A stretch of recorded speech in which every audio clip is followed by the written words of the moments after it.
जय Shri Krishna. गीताधाम Gurukul online classes में कक्षा 11th आर्ट का विषय है राजनीति विज्ञान।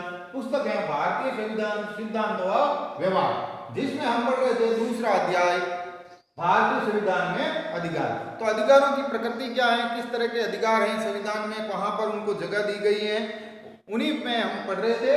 आज और कल हम पढ़ रहे थे मूल अधिकारों के बारे में कि मूल अधिकारों की प्रकृति कैसी होती है, मूल अधिकारों की व्यवस्था कहाँ संविधान के किस भाग में की गई है, उनमें संशोधन हो सकता है या नहीं हो सकता है। आज हम पढ़ेंगे मूल अधिकारों की विशेषताएं। क्या पढ़ेंगे? मूल अधिकारों की विशेषताएं। मूल अधिकारों की विशेषताएं। तो मूल अधिकारों की विशेषता क्या क्या है? यह है, सबसे पहले तो मौलिक अधिकार सीमित हैं। क्या है? मौलिक अधिकार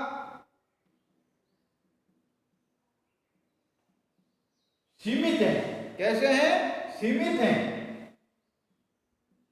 सीमित हैं, लेकिन ये साथ ही साथ निर्कुंश और अबाधित नहीं है। क्या नहीं है? निर्कुंश व अबाधित नहीं है। अर्थात मौलिक अधिकार सीमित संख्या में मिले हुए हैं, ये निर्कुंश नहीं है, अर्थात ये अनलिमिटेड नहीं है, अबाधित नहीं है, अर्थात इनको बाधित किया जा सकता है। इनको बाधित किया जा सकता है। भारतीय संविधान में, कहां पर? भारतीय संविधान में, भारतीय संविधान में मौलिक अधिकारों को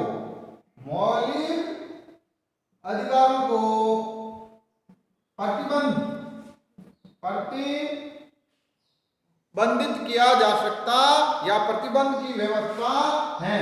प्रतिबंध की व्यवस्था है। भारतीय संविधान में मौलिक अधिकारों को प्रतिबंधित करने के लिए भी अलग से नियम या उनकी भी एक व्यवस्था है, लेकिन अमेरिका में नहीं है। कहां नहीं है? अमेरिका में नहीं है।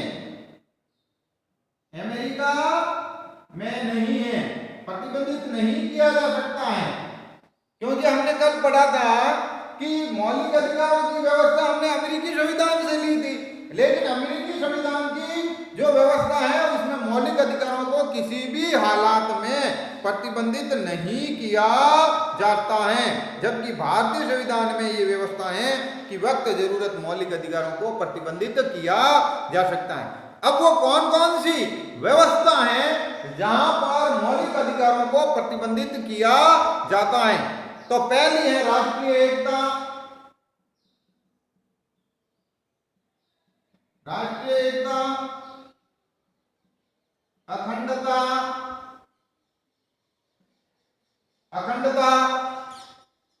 सार्वजनिक व्यवस्था,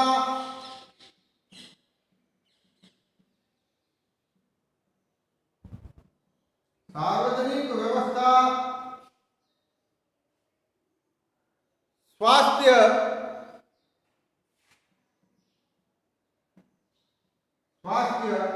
आदि मामलों में है जो प्रतिबंधित किया जा सकता है या आधार पर इनको प्रतिबंधित किया जा सकता है। प्रतिबंध किया जा सकता है, बैनित किया जा सकता है, इन पर रोक लगाई जा सकती है। दूसरी व्यवस्था यह है कि मूल अधिकार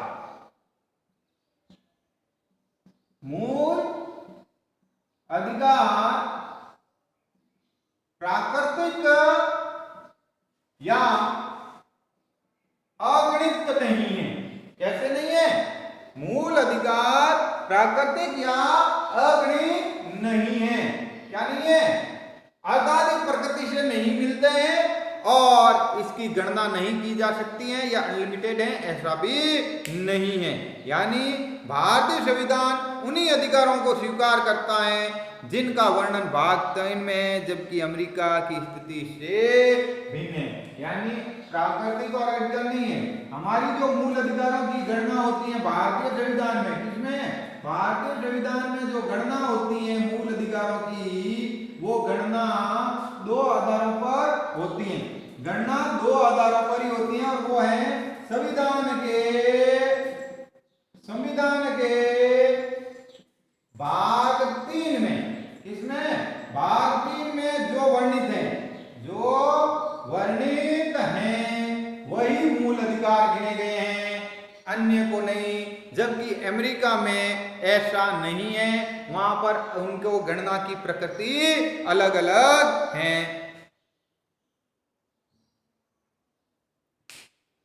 तीसरी बात, कुछ मूल अधिकार राज्य के अलावा व्यक्तियों के भी विरुद्ध हैं।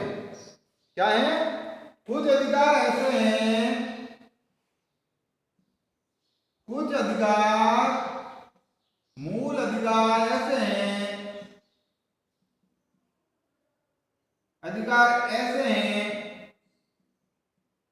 जो राज्य के अलावा व्यक्तियों के विरुद्ध भी हैं।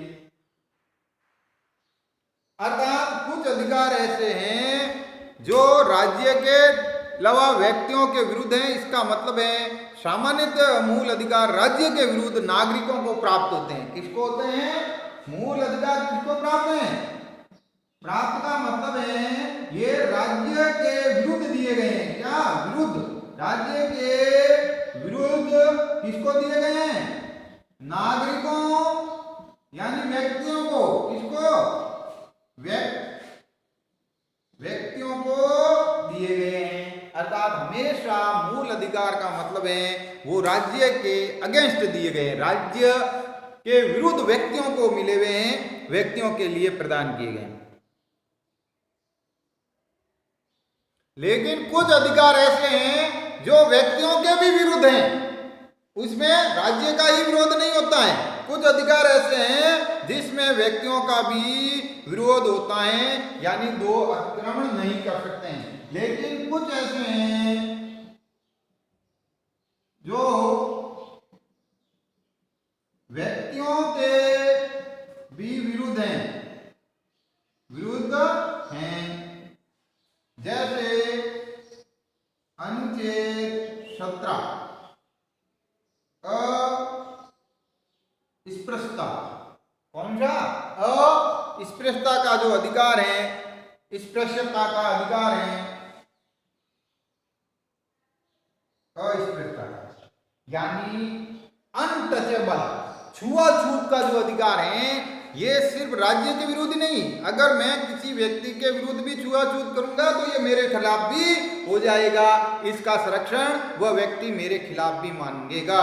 ये इनकी प्रकृति है। अनुच्छेद 24 और 23 भी, इसके साथ ही अनुच्छेद 24 और 23 भी, 23 और 24 भी व्यक्तियों के विरुद्ध भी है और राज्य के विरुद्ध भी है।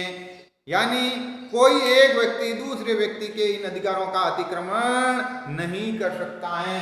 कोई भी व्यक्ति अन्य के अधिकारों का अतिक्रमण नहीं करेगा,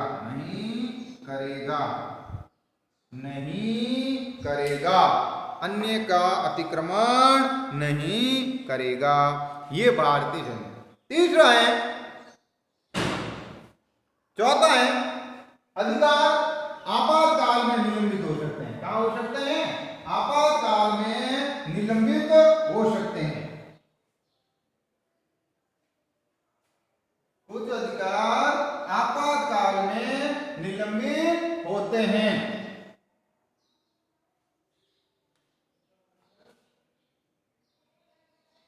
आपातकाल में निलंबित होते हैं। अधिकारों का आपातकाल में निलंबन कर सकते हैं सिर्फ 2 अधिकारों का निलंबन नहीं कर सकते हैं। वो अधिकार हैं अनुच्छेद 20 और 21 के अलावा, यानी ये भारतीय संविधान व्यवस्था है। कौन सा है? भारतीय संविधान में व्यवस्था है कि अनुच्छेद 20 और 21 के अलावा अन्य सभी, कौन? अन्य सभी निलंबित हो सकते हैं। अमेरिका में ऐसा नहीं है, अमेरिका में ऐसा नहीं है। क्यों? क्योंकि उनकी अपनी अलग प्रकृति है, जबकि हमने ये व्यवस्था अमेरिकी संविधान से ही भारतीय संविधान में अपनाई है, फिर भी वहां पर ऐसा नहीं है। हमारे यहाँ इन अधिकारों को निलंबित किया जा सकता है। सिर्फ 2 ही कैटेगरी के अधिकार निलंबित नहीं करते हैं, अनुच्छेद 20 और 21। 21 में दैहिक स्वतंत्रता का है और 20 में क्या है, ये हम आगे जब इनके अनुच्छेद पढ़ेंगे तब पढ़ लेंगे। ये मूल अधिकारों की जो 5वीं कैटेगरी है वो ये है कि मूल अधिकार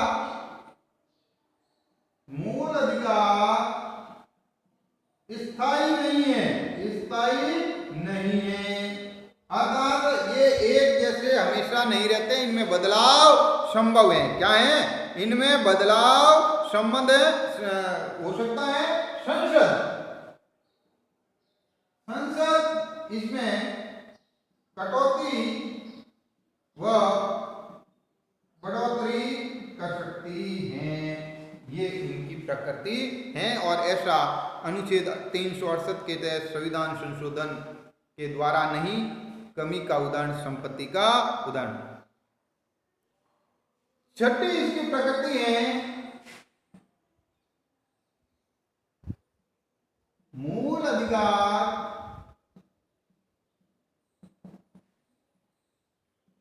नकारात्मक व सकारात्मक दोनों प्रकृति के होते हैं। क्या होते हैं? दोनों प्रकृति के होते हैं। ये सकारात्मक भी हो सकते हैं और नकारात्मक भी हो सकते हैं। नकारात्मक कैसे? यानी राज्य की शक्ति पर निर्बंध या प्रतिबंध लगाते हैं। अब नकारात्मक का मतलब क्या है? नकारात्मक का मतलब है ये राज्य की निरंकुशता पर प्रतिबंध, अर्थात उसको रोकते हैं। क्या करते हैं? रोक लगाते हैं। और सकारात्मक इसलिए है, सकारात्मक इसलिए है कि यह व्यक्तियों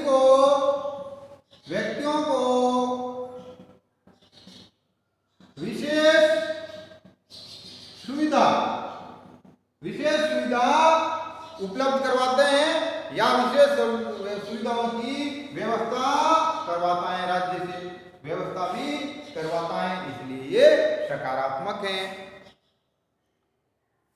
मूल अधिकारों की जो लास्ट प्रकृति या विशेषता है वो ये है कि मूल अधिकारों का अधित्याग नहीं होता है। जो इसकी 7वीं विशेषता है, मूल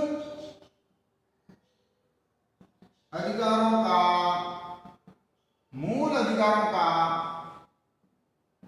अधित्याग नहीं हो सकता। अधित्याग का अर्थ है व्यक्ति खुद त्याग नहीं कर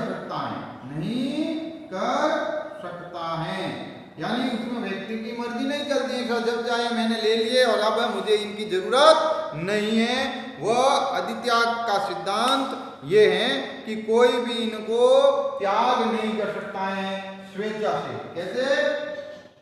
स्वेच्छा से त्याग नहीं कर सकता है।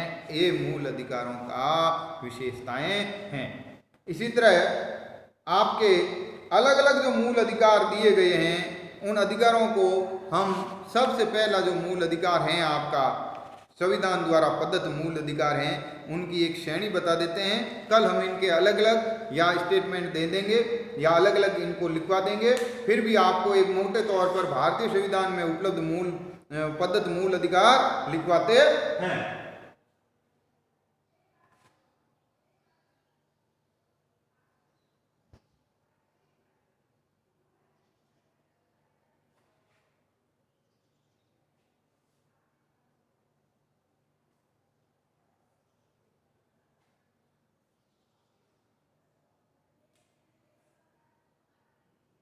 भारतीय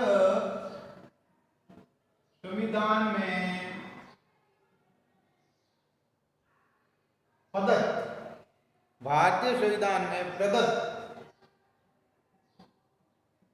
मूल अधिकार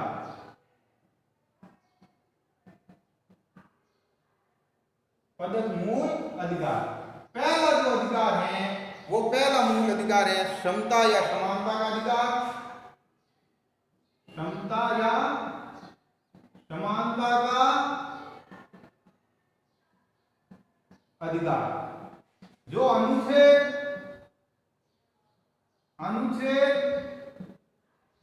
14 से 18 तक है। कहां तक है? 14 से 18।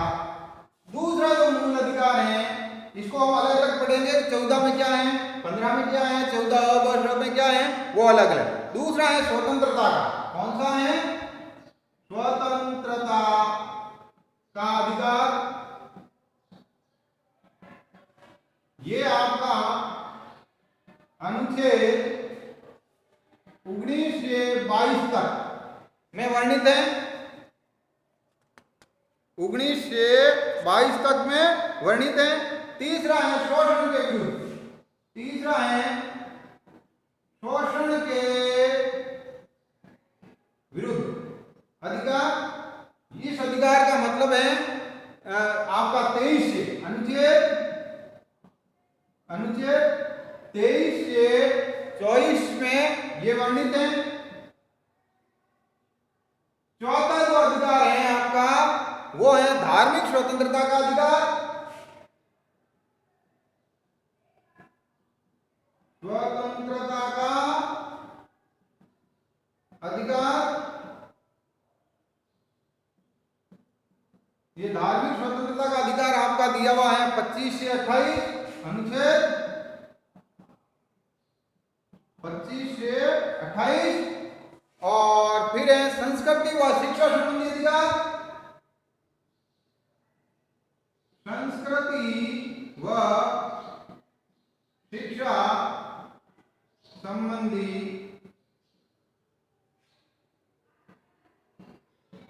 अधिकार जो आपका दिया गया है 29 और 30 में। अनुच्छेद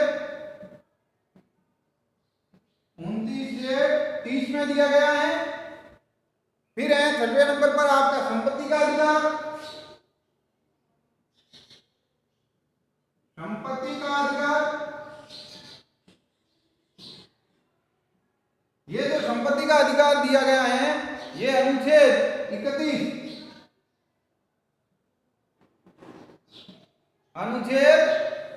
31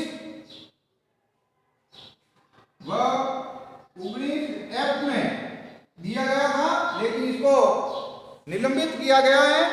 और 7वां है संवैधानिक उपचारों का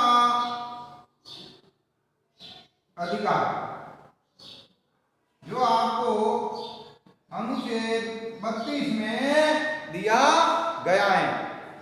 अब हमारा विशेष नोट है, इसको 78 में निलंबित कर दिया गया है। क्या कर दिया गया है? 78 1963 में 44वें संविधान संशोधन द्वारा परिवर्तित मूल अधिकारों से विधिक वैधानिक अधिकारों में दिया गया है। यानी 78 के बाद हमारे पास 6 मूल अधिकार हैं। क्या हैं? मूल अधिकार हैं। आज हम इसको नहीं पढ़ेंगे, कल हमें जो इससे आगे अधिकारों की अलग अलग प्रकृति पढ़ेंगे। धन्यवाद।